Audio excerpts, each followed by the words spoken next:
नमस्कार, मैं शुभांजलि त्रिपाठी और आप देख रहे हैं जन एक्सप्रेस। एक तरफ देश का आम आदमी सरकारी अस्पतालों में दवा, इलाज और मेडिकल उपकरणों के लिए घंटों लाइन में खड़ा रहता है।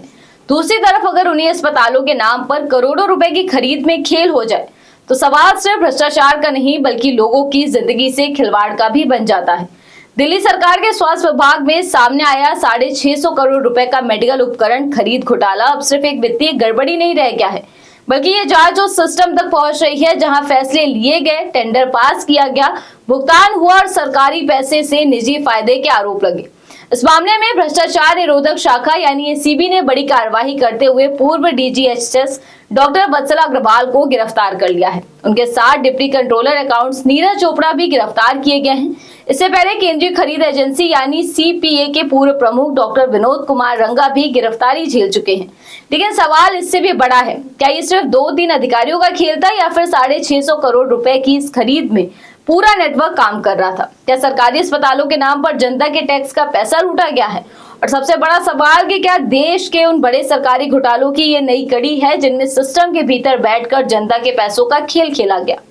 आइए समझते हैं इस पूरी रिपोर्ट को। दिल्ली सरकार के स्वास्थ्य विभाग में सामने आए इस कथित घोटाले की जांच फिलहाल कई स्तरों पर चल रही है। आरोप है कि केंद्रीय प्रोक्योरमेंट एजेंसी यानी सीपीए के जरिए अस्पतालों के लिए सर्जिकल सामान, मेडिकल उपकरण और अन्य स्वास्थ्य सामग्री की खरीद में नियमों को दरकिनार किया गया।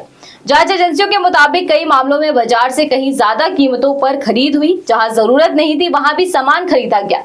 टेंडर प्रक्रिया में कथित हेरफेर हुआ और कुछ चुनिंदा सप्लायर्स को अनुचित फायदा पहुंचाया गया।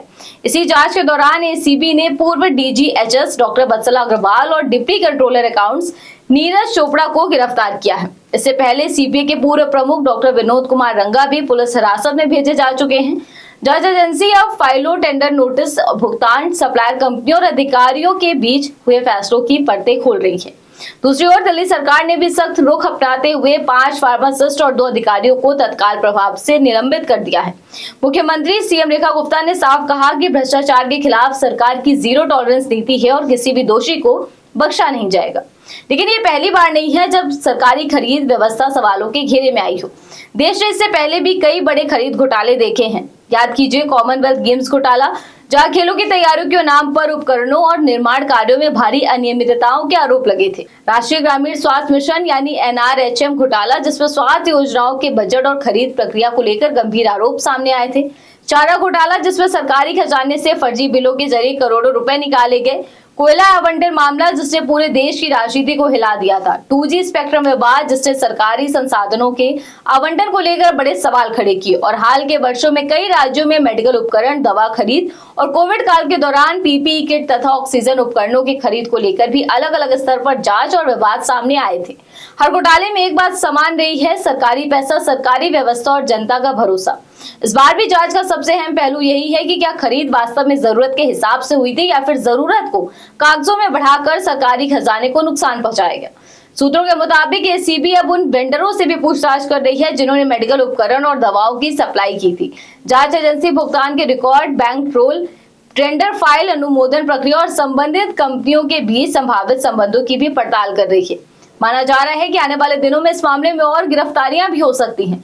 हालांकि ये भी याद रखना जरूरी है कि फिलहाल ये मामला जांच के दायरे में है। जिन अधिकारियों को गिरफ्तार किया गया है उनके खिलाफ आरोपों की अंतिम पुष्टि अदालत में सुनवाई और जांच पूरी होने के बाद ही होगी। भारतीय न्याय व्यवस्था में प्रत्येक आरोपी तब तक निर्दोष माना जाता है जब तक अदालत दोष सिद्ध न करते। लेकिन जनता के मन में सवाल लगातार बढ़ रहे हैं। अगर अस्पतालों में उपकरणों की खरीद में अनियमितता हुई, अगर मरीजों के इलाज के नाम पर सरकारी पैसा गलत तरीके से खर्च हुआ, अगर कुछ लोगों ने जनता के टैक्स के पैसे से निजी फायदा कमाया, तो इसकी कीमत आखिर कौन चुकाएगा? क्या सिर्फ निलंबन और गिरफ्तारी से काम चलेगा? क्या पूरे नेटवर्क का खुलासा होगा? क्या जिन कंपनियों को फायदा मिला उनकी भी जवाबदेही तय होगी? और सबसे बड़ा सवाल, क्या भविष्य में सरकारी खरीद व्यवस्था को इतना पारदर्शी बनाया जाएगा कि किसी भी विभाग में इस तरह के घोटाले की गुंजाइश ही खत्म हो जाए? इन सभी सवालों के जवाब अब एसीबी की जांच, अदालत की प्रक्रिया और आने वाले दिनों की कार्यवाही तय करेगी। फिलहाल 6.5 करोड़ रुपए के इस कथित हेल्थ घोटाले ने एक बार फिर सरकारी खरीद व्यवस्था पर बड़े सवाल खड़े कर दिए हैं।